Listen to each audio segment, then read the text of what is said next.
కథామంజరి మే 2026 శ్రావ్య సంచిక. కథ మేక తల్లి త్యాగం. కలం శ్రీమతి ఆకెళ్ల వెంకట సుబ్బలక్ష్మి. గళం సరస్వతి కరవది.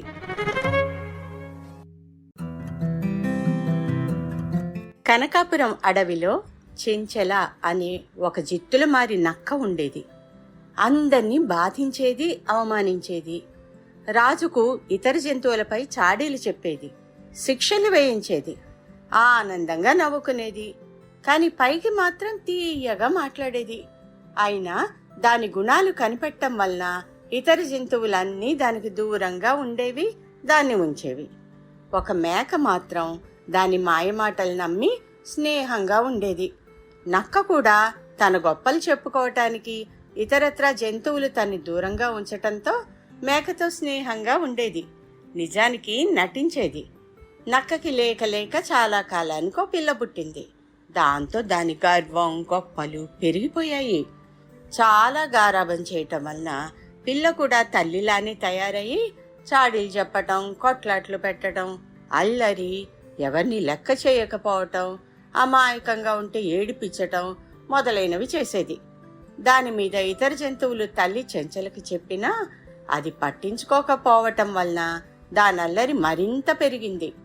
చెంచల పట్టించుకోకపోగా దాని పనులను తెలివితేటలుగా తలచి తను మురిసిపోవటమే కాక అందరూ దాన్ని చూసి అసూయ పడుతున్నారని అనుకునేది, అనేది.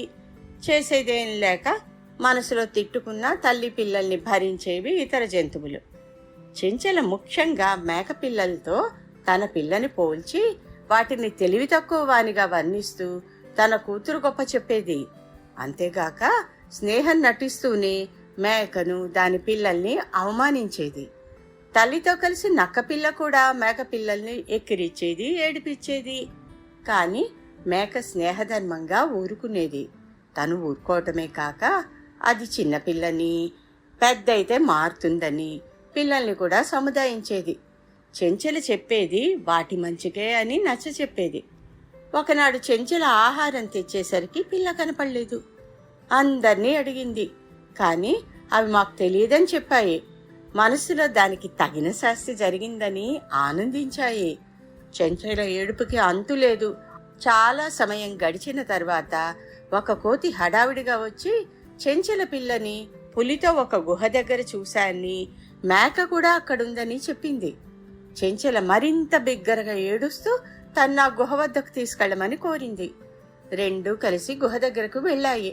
నక్కకి గుహని దూరం నుంచి చూపించి వెంట వస్తే తనకీ ప్రమాదమని చెంచల పిలుస్తున్నా పారిపోయింది కోతి. చెంచల గుహ దగ్గరికి వెళ్లేసరికి మేక పులిని బ్రతిమలాడుతూ కనిపించింది. పులి తను చాలా ఆకలిగా ఉన్నా అని వదలనని చెప్తోంది. చెంచల కూడా పులిని ఎంతో బ్రతిమలాడింది. కాని పులి ఒప్పుకోలేదు. అప్పుడు మేక, సరే పులిరాజా, మీ ఆకలి తీర్చటానికి నా బిడ్డను తెస్తాను, అంతవరకు దీన్ని తినకండి అంది. పులితో పాటు నక్క ఆశ్చర్యంగా చూసింది.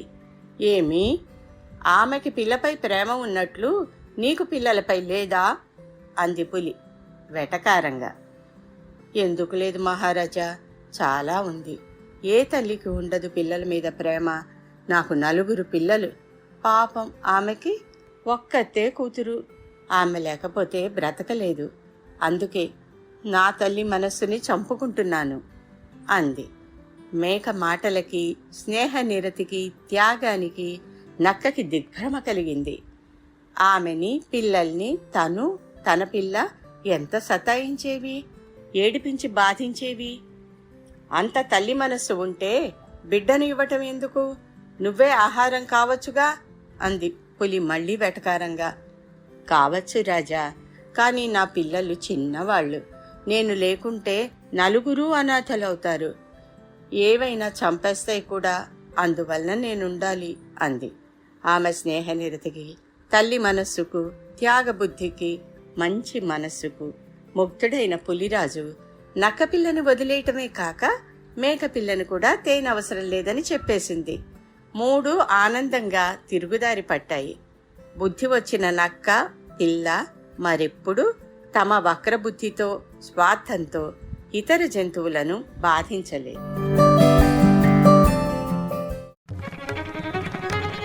కథామంజరి మే 2026 శ్రావ్య సంచిక.